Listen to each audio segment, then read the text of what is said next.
Now, their close friendship and Scouse charm captured the hearts of millions of viewers during the latest series of Race Across the World.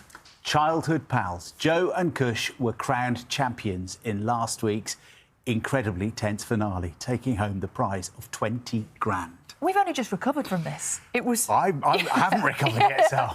Cried my leg off. Anyway, they're going to join us live in a moment. But first, let's take a look at their remarkable journey.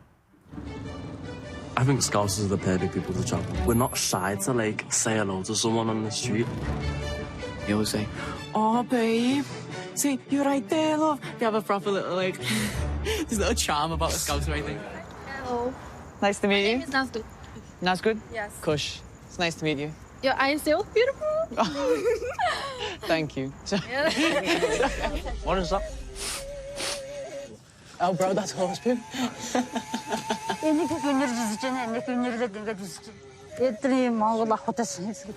done it! Yo! We've done it! The dream from the start was opening the final book and seeing it empty. And it actually happening, it's hard to get my head around it, you know? You're actually, bro. And I hope we did Liverpool proud. Big up Scousers. First win for Liverpool. That's what we're talking about. I was obsessed with the whole thing. So were you. I was. Morning, lads. Morning. Nice to be here, can't I? Is it? So this is live telly, which I think you haven't done a huge amount of. But already, we've only just seen the grand finale. How has life changed for you both? So busy. It's been so busy. Yeah, busy. Like, I think after the finale, it's just been like every day something's new. Like what?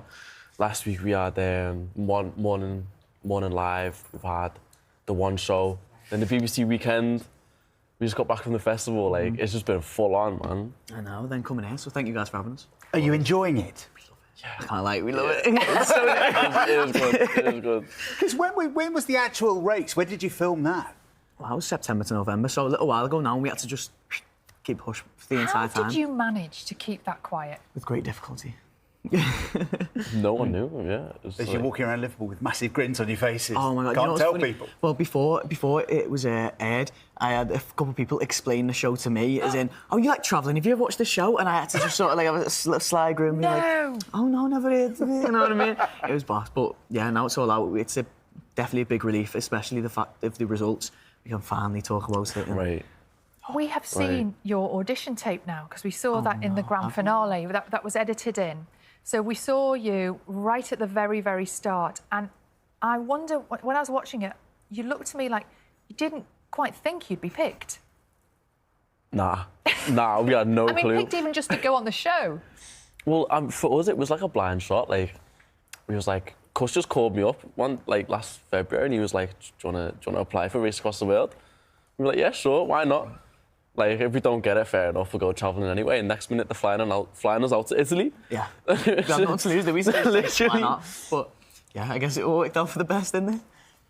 I mean, you say you're so laid back, but there was a steeliness and a competitiveness about both of you from the start, which then resulted in you winning. But, I mean, that's true, isn't it? You wanted to win this. Yeah, that was the main. Once we got in, once we realised we were actually a competitor in season 6, the main objective was to win, right?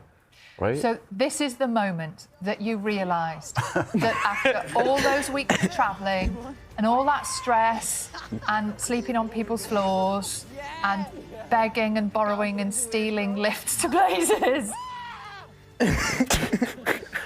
Talk us through that moment.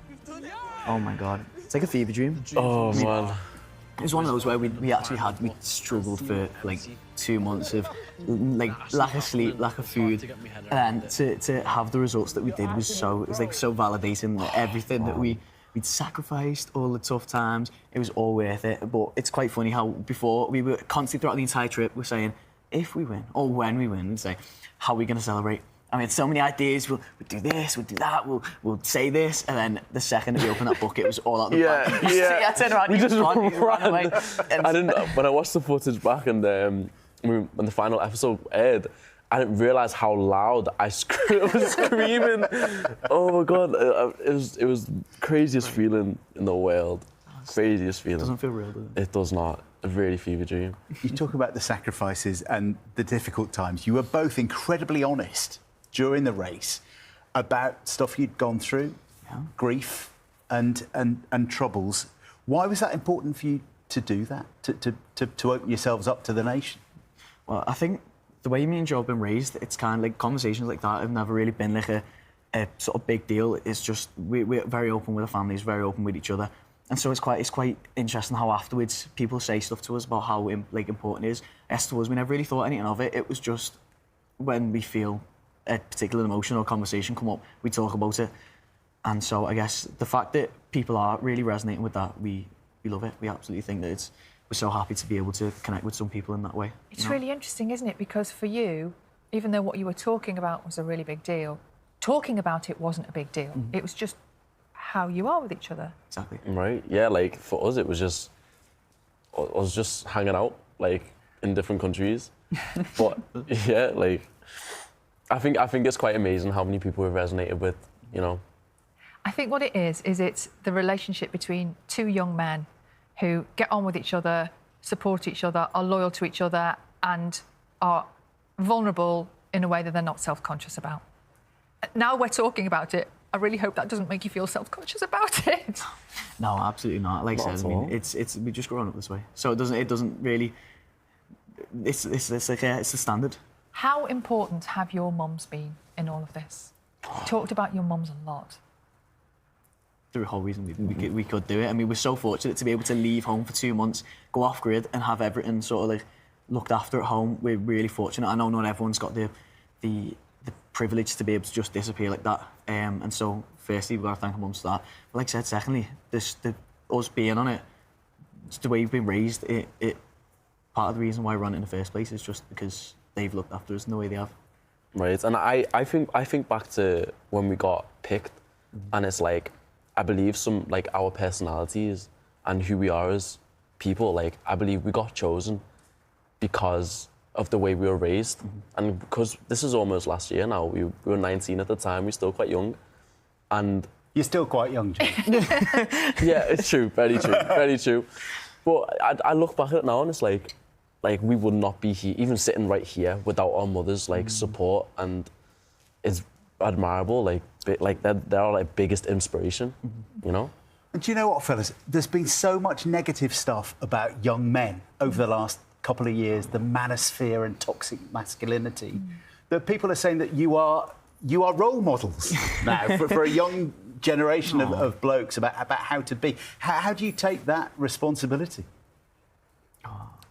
It's like I said, for us, it's kind of, we didn't realise that we wear this image, because, like I said, to us, it's just the standard.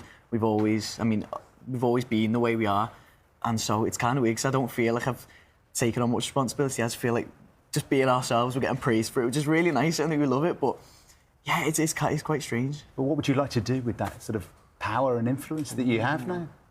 Well, I think we've both got some plans to continue our travelling. We've both still got the travel bug, but I've got South America in a couple of weeks. I'm going to stay there for 3 months, and I think I'm going to give content a go, just like vlogging, and I possibly might lean into speaking about mental health, and especially men's mental health. I think it's so important to talk about, and I think it'll be quite easy to like bounce off some of the conversations we had on the race as well. Absolutely. And what about you? What's next? I'm sort of floating about at the moment. You won't be for long. No. Yeah, I think you're going to be busy. Well, I'd love to get back out travelling. Yes. That's definitely on the agenda. I've got my first song coming out on Friday, which is so exciting. And so I'm really, because music was always sort of plan A for me before the whole TV thing. And so going back to that, I'm really going to give it a go, you know? And talk us through, we haven't got long left, but tell us about the Scouse charm. Because you said at the start, Scouse charm was going to get us around the world. What does that mean exactly? Oh, man.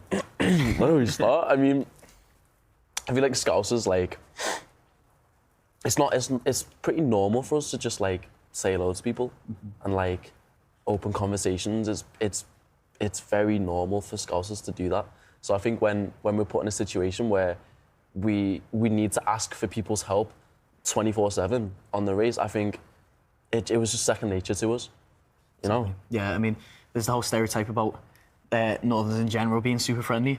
Being Scouts, I think they take that little bit extra, that little bit further. And so, like Joe was saying, going up to people was second nature. And I think that definitely helped throughout the entire journey, just being able to conversate and get along with people, you know? And football helps. We have loved watching you. We've been obsessed. It's been fantastic, Yeah. and what a journey, in all ways. Yeah. Thank you so much for coming in, and good luck with your travels and your Yeah. music and everything. It's great to so see much, you. guys. I think we'll be Well seeing done, you you both Steve. soon. Yes. Yes. Amazing. Yes. It is almost 8 o'clock. That means it's time to get the news, the travel and the weather where you are.